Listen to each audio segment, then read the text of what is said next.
Olá, meus amados e amadas, meus queridos e queridas telespectadores que nos acompanham em mais um estudo da Palavra de Deus. Eu cumprimento a vocês com a graça e a paz de Deus Pai, de nosso Senhor e Salvador Jesus Cristo. Vamos mais uma vez estudar a Palavra de Deus e o tema de hoje é um tema que aborda uma questão que muitas pessoas não concordam, dentro da Palavra de Deus. É um tema que fala a respeito dos dízimos e do sustento do ministério, sustento da pregação do Evangelho, mas é um tema que precisamos transmitir. Não podemos deixar de falar deste assunto, porque é um assunto bíblico e é um assunto que precisa de alguns esclarecimentos. Nós não estamos seguindo a sequência normal do livro Estudos Bíblicos. Esse tema seria um pouco mais à frente, mas nós resolvemos adiantá-los devido a algumas necessidades, de algumas dúvidas de algumas pessoas, de alguns pedidos em relação à abordagem desse tema. Então eu convido a você que se coloque de joelhos agora, juntamente comigo, para nós orarmos, e logo então, em seguida, estaremos iniciando as considerações a respeito deste estudo. Vamos orar?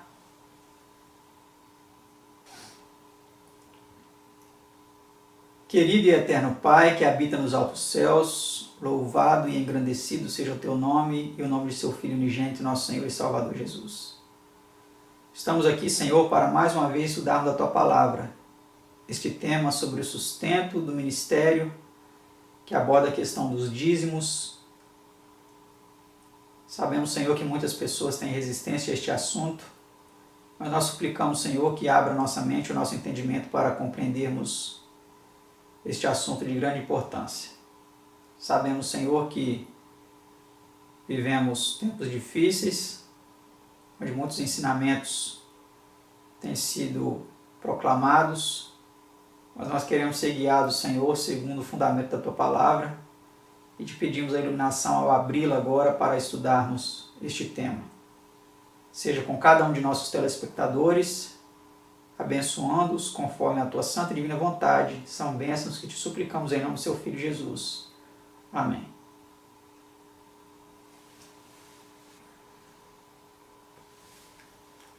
Como você viu, nós vamos abordar agora a lição de número 48, o tema de número 48 de nosso estudo, que trata sobre o sustento do ministério. A pergunta de número 1 diz assim: qual é uma das maneiras por que nos é recomendado honrar ao Senhor? Vejamos o que diz Provérbios 3, verso 9. Honra ao Senhor com os teus bens e com a primeira parte de todos os teus ganhos.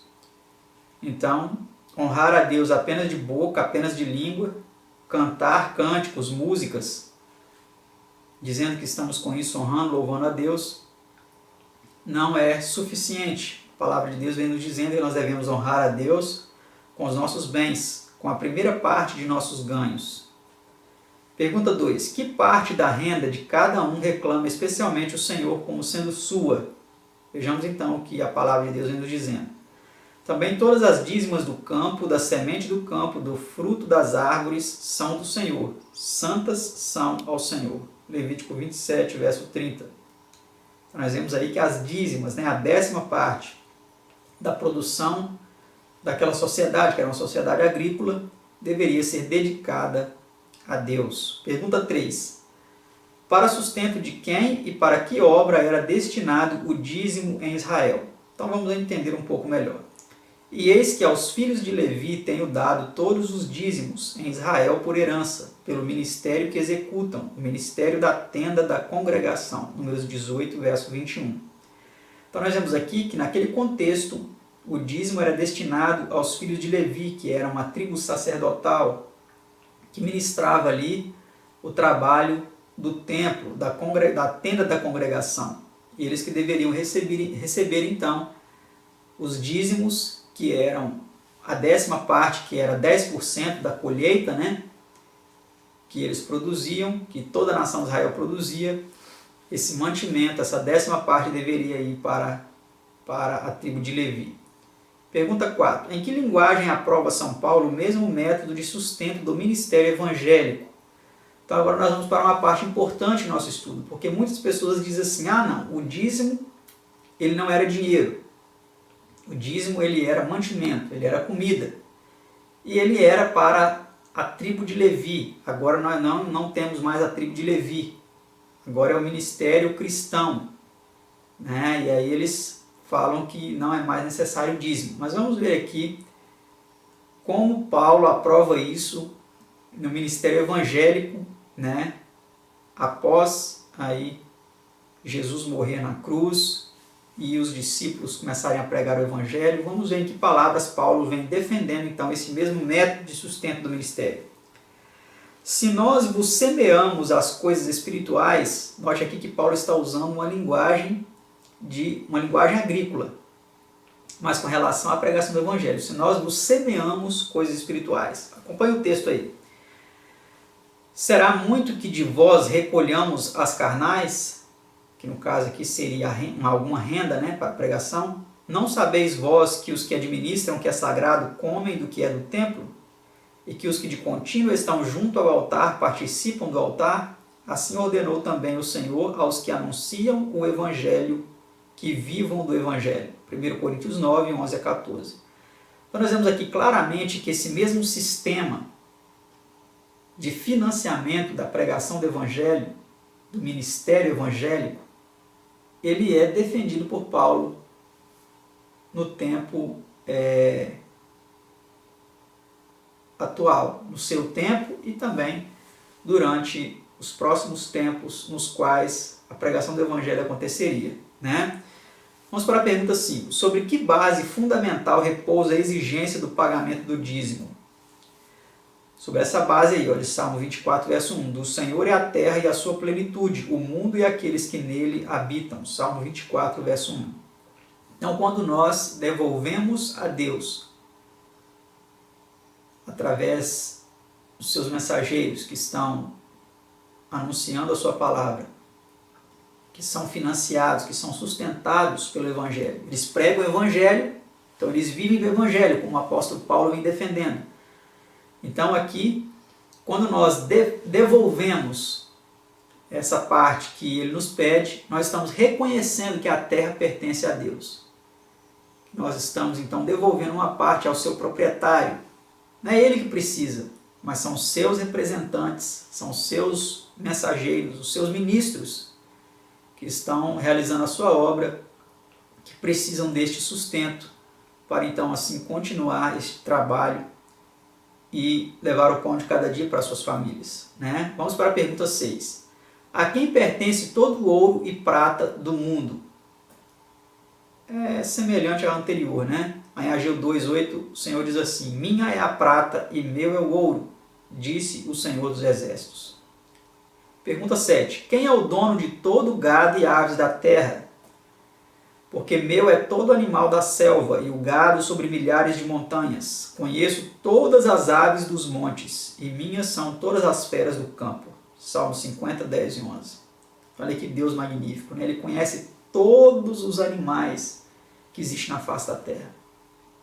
Tudo pertence a ele, né? Pergunta 8. Quem dá ao homem poder para adquirir riquezas? Antes te lembrarás do Senhor teu Deus, que Ele é o que te dá força para adquirires riqueza. Deuteronômio 8:18. Então, se você está aí com saúde, se você está aí com os seus atributos físicos em perfeito estado de funcionamento, para poder ganhar o seu dinheiro através do seu trabalho, você precisa entender que é Deus que te dá isso.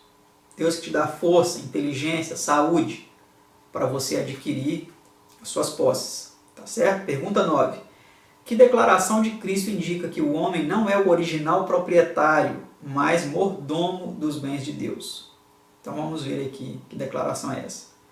Porque isto, o reino dos céus, é também como um homem que, partindo para fora da terra, chamou os seus servos e entregou-lhes os seus bens. Isso é Mateus 25, verso 14, e ver também 1 Coríntios 4, verso 7. Nós vemos aqui que o homem é apenas mordomo. Deus é o original proprietário e colocou aí ao cuidado do homem a administração dos seus bens. Pergunta 10. Desde quando na história do mundo já ouvimos falar do pagamento do dízimo? Uma pergunta também muito importante, porque muitas pessoas falam assim, o dízimo é uma lei de Moisés, foi só para os levitas. Será que antes de Levi existe alguma referência a dízimo? Veja aí na palavra de Deus o que é dito a respeito disso. Porque este Melquisedeque, que era rei de Salém, sacerdote de Deus Altíssimo, e que saiu ao encontro de Abraão, quando ele regressava da matança dos reis, e o abençoou, a quem também Abraão deu o dízimo de tudo, Hebreus 7, 1 e 2. Então, nós vemos aqui que antes dos levitas, aqui no tempo de Abraão, já existia ali um sacerdote que recebeu dízimos de Abraão, que foi Melquisedeque. Pergunta 11. Que voto fez Jacó em Betel? E Jacó fez um voto dizendo, se Deus for comigo e me guardar nesta viagem que faço, e me der pão para comer e vestes para vestir, e eu em paz tornar a casa de meu pai, o Senhor me será por Deus, e de tudo quanto me deres, certamente te darei o dízimo. Gênesis 28, 20 e 22.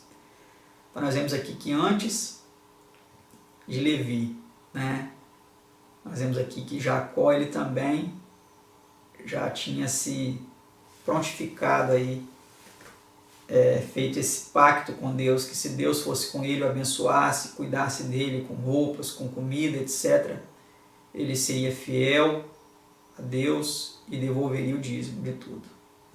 Então nós vemos que o princípio do dízimo, a existência do dízimo, ela é anterior aos levitas. Ela é muito anterior, É, portanto, evidente que o dever de restituir o dízimo era reconhecido pelos patriarcas como obrigação religiosa. Tá certo? Pergunta 12. Segundo que ordem foi Cristo feito sumo sacerdote? Onde Jesus, nosso precursor, entrou por nós, feito eternamente sumo sacerdote segundo a ordem de Melquisedeque. Hebreus 6, verso 20. Então aí vemos que Jesus, ele foi um sacerdote segundo a ordem de Melquisedeque, aquele lá que recebeu dízimos de Abraão. Tá certo? Veja o que diz essa nota em nosso estudo.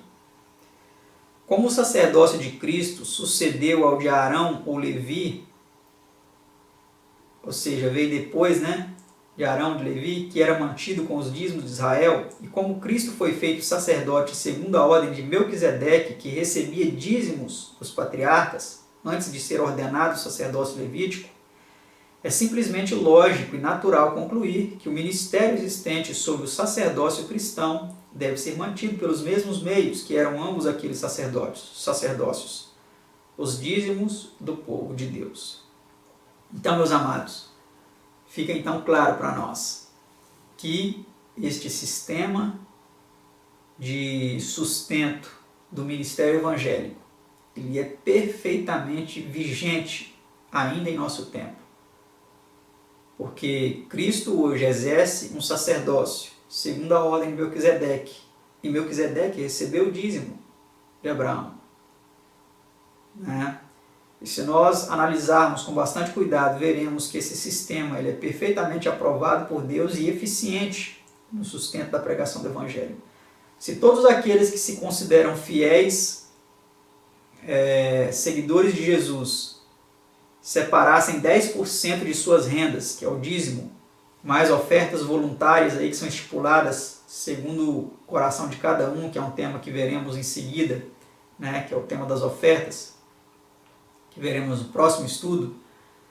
Se todos aqueles que professam ser seguidores de Cristo fizessem isso, fossem fiéis nessa questão dos dízimos e das ofertas, quanto de recurso poderia ser disponibilizado para a pregação do Evangelho?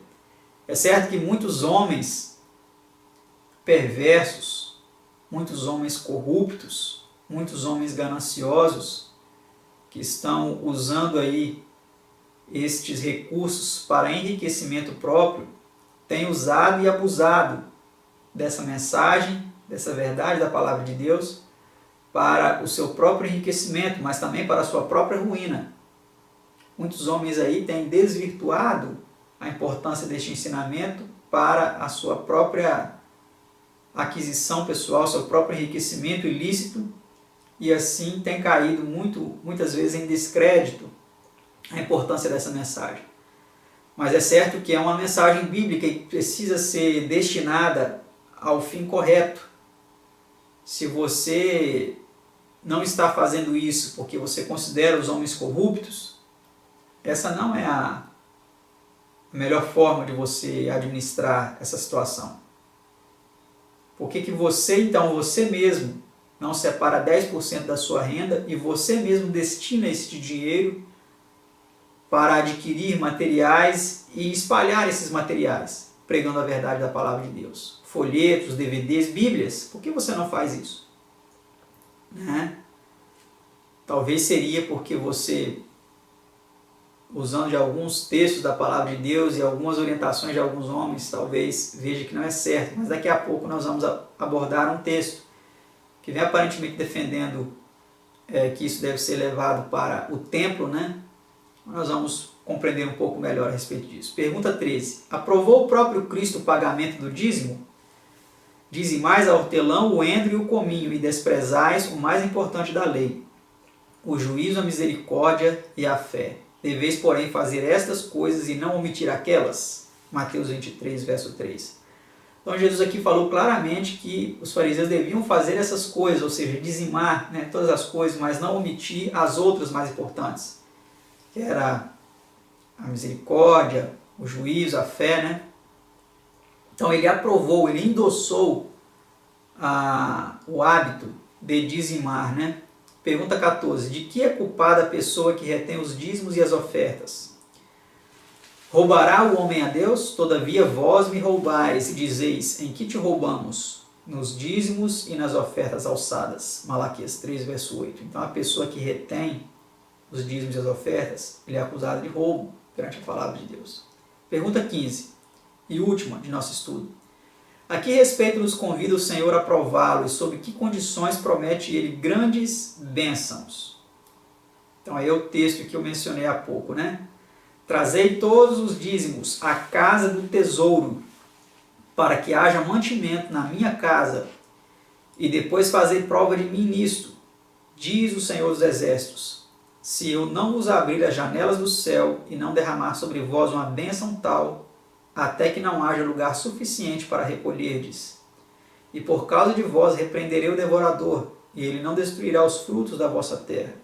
E a vossa vide no campo não será estéril, diz o Senhor dos Exércitos. Malaquias 3, 10 e 11. Então, muitas pessoas pegando este texto aqui, ele vem dizendo, está vendo? Você tem que levar o dízimo para a igreja, certo? Para o templo, para a casa do tesouro.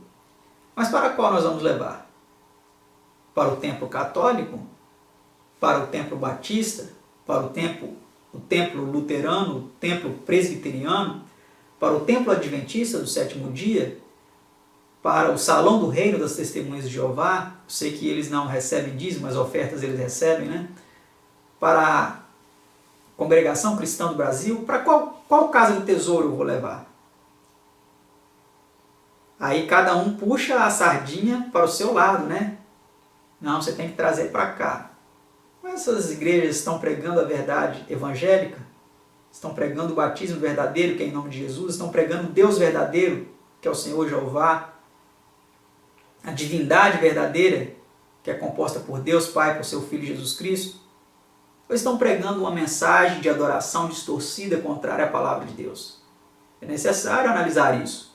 Porque se nós levarmos esse texto aqui 100% literal, nós também não vamos devolver dízimos em dinheiro, vamos devolver mantimento, que aqui vem dizendo, para que haja mantimento na minha casa.